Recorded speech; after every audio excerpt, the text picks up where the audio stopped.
What is up, everybody? This is Johnny the Xer, and today I'm going to bring you a video with some tips that I use for DXing, or just scanning around the frequencies and trying to discover unknown channels. You know, there's so much more to listen to other than public safety. So if you're one of the millions who say who live in a county who maybe the public safety has gone encrypted, or for whatever reason, maybe you just can't pick them up with the radio that you have, there's just so much else out there that you can possibly listen to. And in this video, I'm going to explain how to identify FCC Part 90, that's land or mobile-based radio services, in your area. Now, the information that I am about to share with you should only be used to monitor frequencies legally, and under no circumstance is it okay to transmit without authorization from the licensed agency or otherwise interfere with normal operations of these frequencies or the radios that utilize them. I shall not be held responsible for any illegal activity resulting from the info to follow in this video.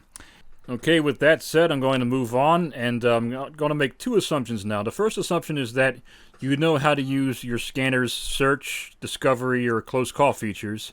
And assumption number two is that you know how to look up frequencies on the radioreference.com database. So making those two assumptions, we're going to bring up our Uniden 536 HP window. I've already got a discovery running here. So we'll just try to find a frequency to use as a good example. Alright, here's a good example. We got 462.425 with a DCS code of 031. So we'll go to Pennsylvania. You would, of course, click whichever state you are in. We go to search. We'll type 462.425.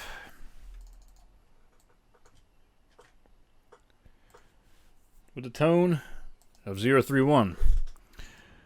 We hit search, and we find that no identified frequencies are in the database for this channel. So, what do we do now? Well, the next step would be to actually listen to the transmissions. See if we can pick out any identifying clues. You know, what are they talking about? Do they give locations? Often somebody will ask, what's your 20? You know, where are you located? See if you can identify locations, room numbers. When is the frequency active? You know, is it active during normal business hours? If you leave your radio parked for a 24-hour period, you know, is the channel active all throughout the day? That's another determining factor. So that'll at least help us narrow down what that channel could possibly be.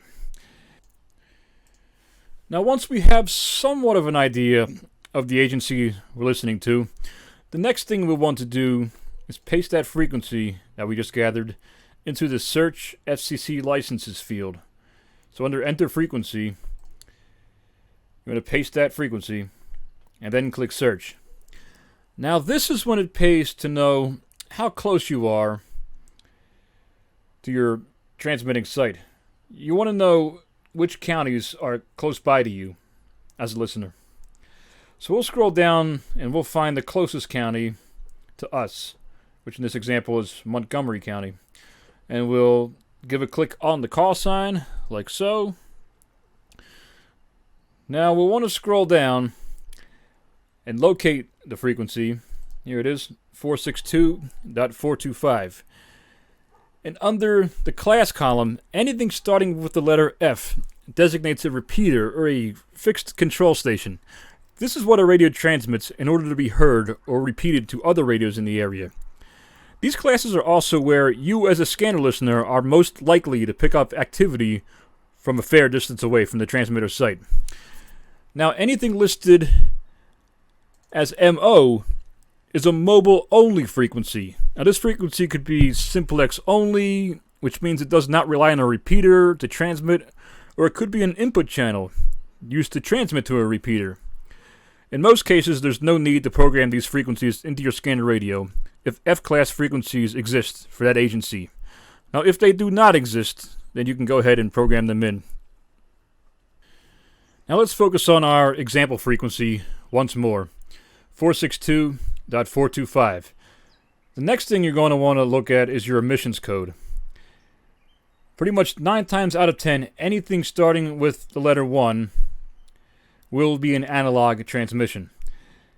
And if we remember, way back when we discovered the frequency, we saw that it had a DCS code.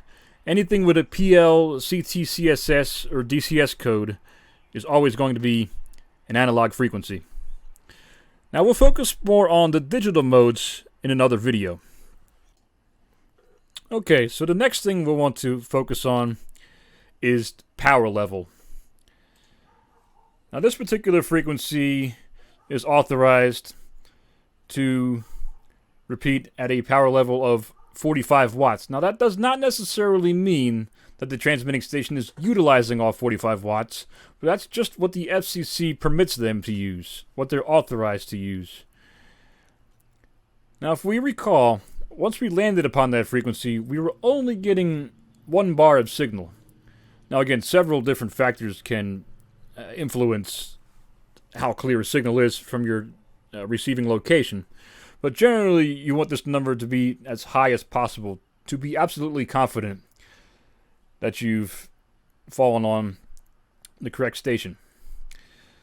Now we were about 15 to 20 miles from this transmitting site, so it's a good possibility this could be the correct station that we've landed on here.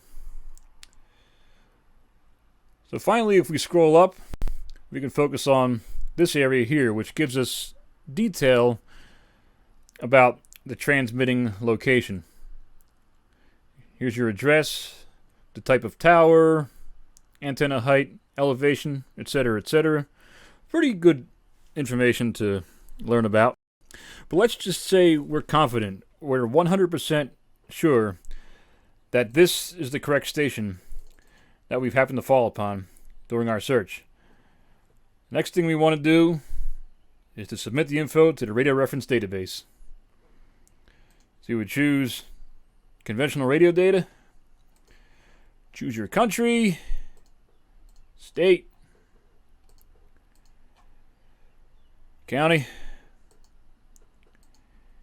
agency. We just choose business, assuming that it's a business. Click submit and enter your submission details below. Submit your data and you're all set. As always, thanks for watching. Feel free to rate, comment, and subscribe. And if this video really helped you out, feel free to send me a donation at the link provided in the description below. 7 threes, have a great day.